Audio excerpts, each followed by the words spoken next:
नमस्कार, मैं हूँ मनविंदर। एमबीएन नेटवर्क पे आप सभी लोगों का बहुत स्वागत है।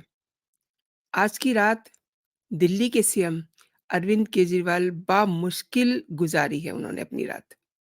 उन्हें ये दिलासा है कि उनकी बात सुप्रीम कोर्ट सुनेगा। सुनेगा या नहीं सुनेगा? मैं समझती हूँ कि यकीनन सुनेगा, सारी दलीलें सुनेगा, लेकिन जो रायता फैलाया है ना, वो केजरीवाल ने खुद ही फैलाया है। मोदी का भी एक संदेश है, जिसमें हालाँकि अरविंद केजरीवाल का नाम नहीं लिया उन्होंने, लेकिन उसमें कड़ा और बड़ा संदेश दिया है। यानी कि जो वो कह रहे हैं उसमें बहुत सख्त बात छिपी हुई है। ये संदेश सुप्रीम कोर्ट के वो जजेस वो जजेस की बेंच उसने भी सुना होगा जो केजरीवाल की याचिका पे सुनवाई करने वाली है। मैं आपको वो पहले वीडियो दिखाती हूँ, फिर मैं आगे बढ़ती हूँ। साल में भ्रष्टाचार पर भाजपा सरकार ने कितनी बड़ी कड़ी कार्रवाई की है। भ्रष्टाचार गरीब का हक छीनता है, मध्यम वर्ग का हक छीनता है। राष्ट्रीय स्तर पर होने वाले हजारों करोड़ के घोटाले अब बंद हुए हैं। अब गरीब को उसका हक मिल रहा है और गरीब को लूटने वाले जेल जा रहे हैं। भ्रष्टाचारियों पर ऐसे ही निरंतर सख्त कार्रवाई होती रहेगी, ये मोदी की गारंटी है। तो आपने सुना कि भ्रष्ट लोगों पे ऐसे ही कार्रवाई होती रहेगी, ये मोदी की गारंटी है। और प्रधानमंत्री नरेंद्र मोदी कोई भी बात हवा में नहीं कहते। कम से कम मैं नहीं ये समझती कि वो हवा में कोई बात कहते होंगे और आप भी ये समझते हैं कि प्रधानमंत्री नरेंद्र मोदी जब कुछ कहते हैं, तो उसका गहरा मतलब होता है। प्रधानमंत्री नरेंद्र मोदी की आखिरी लाइनें आपने गौर से सुनी? वो सब क्या बताता है? केजरीवाल को सुप्रीम कोर्ट से राहत नहीं, आफ़त मिलेगी। हालाँकि अंतिम फैसला तो सुप्रीम कोर्ट को ही लेना है। प्रधानमंत्री ने भ्रष्टाचार के खिलाफ ज़ीरो टॉलरेंस की बात की है।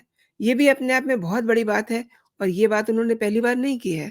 उन्होंने लाल किले की प्राचीर से ये बात की थी और वो जब से सरकार में आए हैं, यानी कि जब से आप मोदी की सरकार देख रहे हैं, तब से उनका फ़ोकस भ्रष्टाचार को खत्म करने का है।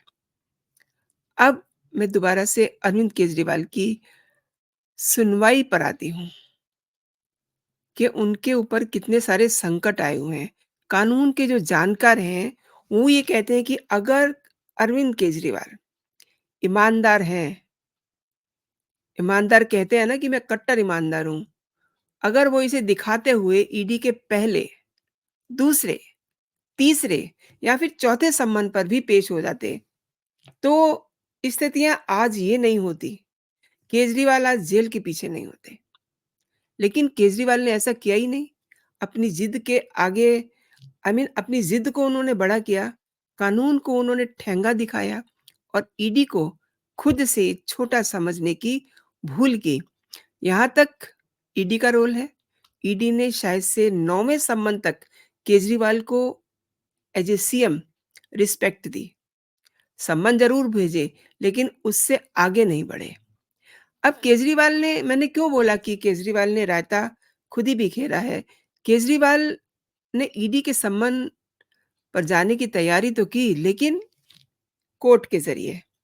उन्होंने कहा कि कोर्ट से जाकर के ये कहा कि वो ईडी की पेशी पर जाने के लिए तैयार हैं, लेकिन उन्हें गिरफ्तार ना किया जाए, उन्हें प्रोटेक्शन दी जाए। यहीं से केजरीवाल ने कोर्ट-कोर्ट खेलना शुरू कर दिया, यानी कि यही उनकी गलती रही और आज की तारीख में अगर आप देखें ना, तो ये उनकी गलती साबित हो गई है।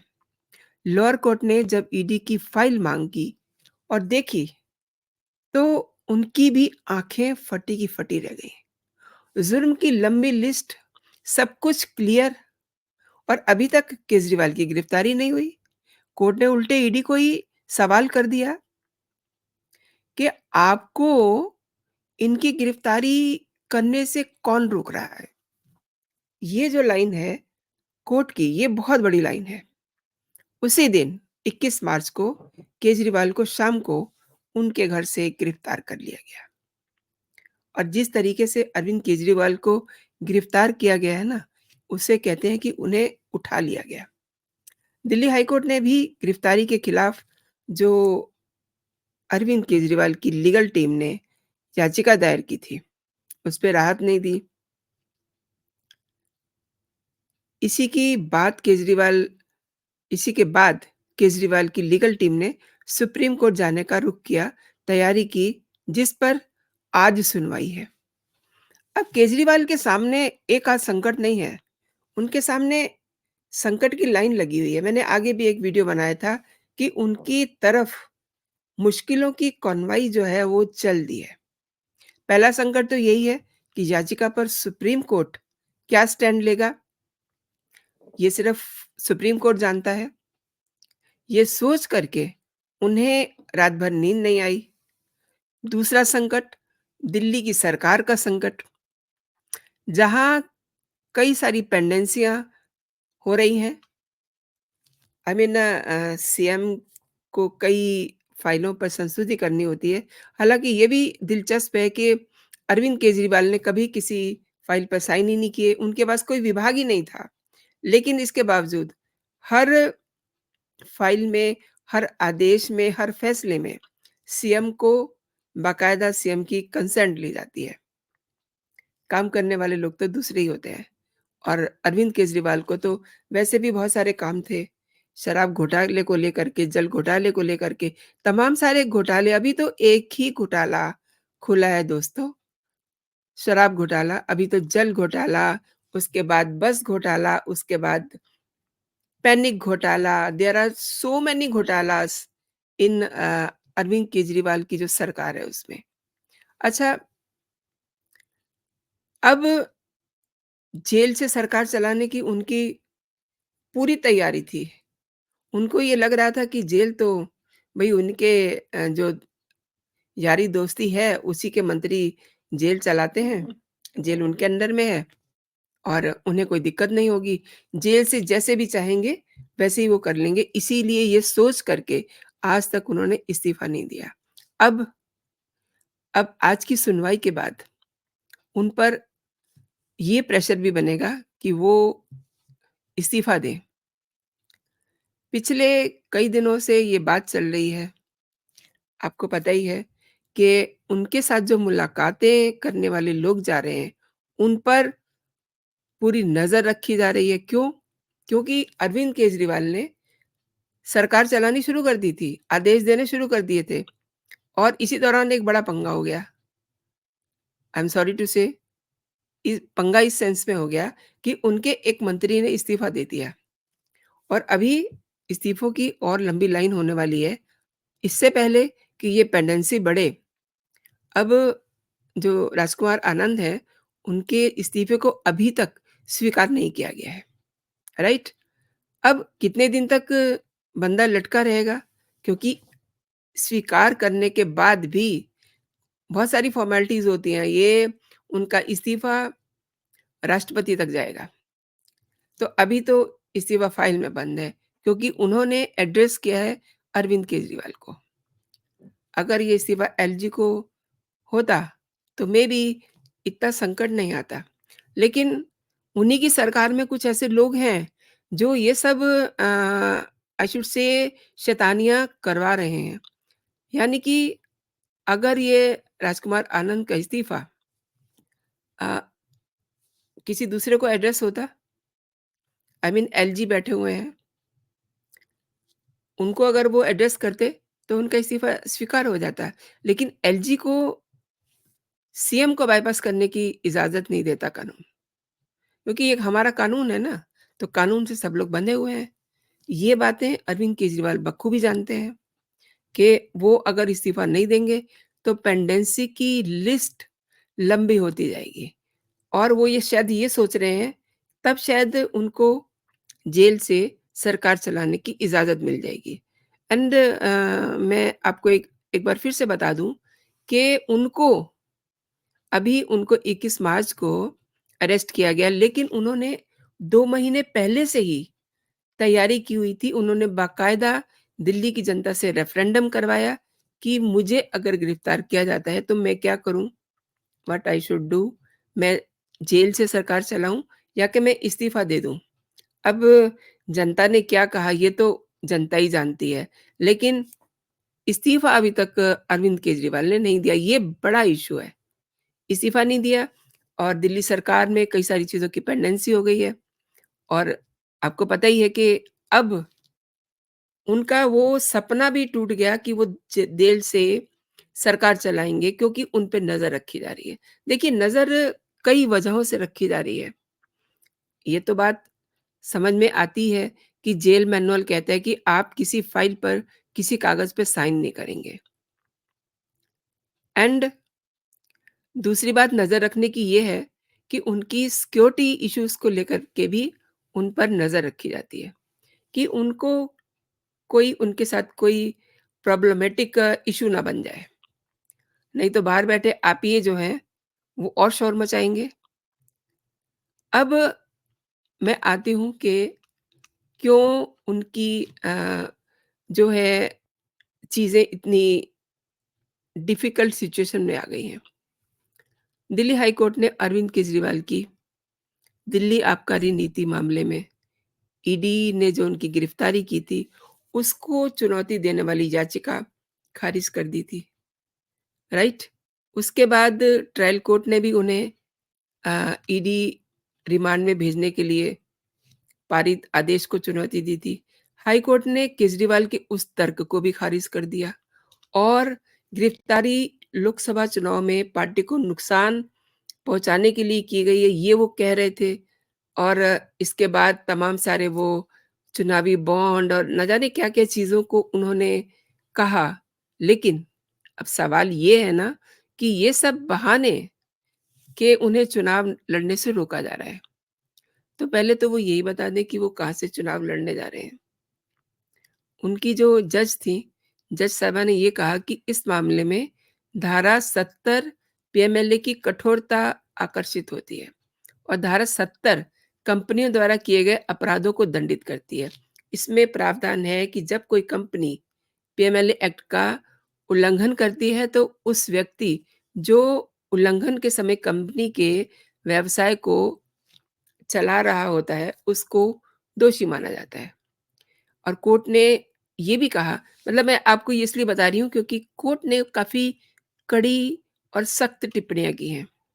कोर्ट ने ये भी कहा कि केंद्रीय जाँच एजेंसी द्वारा पंकज बंसल के मामले में निर्धारित कानून के सभी आदेशों का पालन किया गया और केजरीवाल को हिरासत में भेजने का मजिस्ट्रेट अदालत का आदेश भी तर्कसंगत था। अब आप समझते जाइए, न्यायमूर्ति शर्मा ने केजरीवाल की गिरफ्तारी और उसके बाद रिमांड को बरकरार रखते हुए ईडी ने जो डॉक्यूमेंटेशन पेश किया, वो जो बयान थे, वो जो दूसरे और डिजिटल बयान थे, वो सब कुछ पर्याप्त बताया कि इन्होंने बहुत बड़ी गलती की है। अब आप ये देखिए ना कि जो ईडी ने अ, डॉक्यूमेंटेशन इकट्ठा किया हुआ था, उससे ये पता चलता है कि केजरीवाल ने साजिश रची और वो पूरी तरह से शराब नीति में शामिल थे और ये जो उन्होंने पैसा जो है वो अपराध की आय का इस्तेमाल किया और उन्होंने पर्सनली इसमें इनिशिएटिव लिया, गलत काम किया और अब आप देखिए कोर्ट की एक और बहुत गंभीर टिप्पणी है। उन्होंने कहा कि आप पार्टी के संयोजक भी हैं, तो उन्होंने अपनी पार्टी को भी मुश्किलों में डाल दिया है।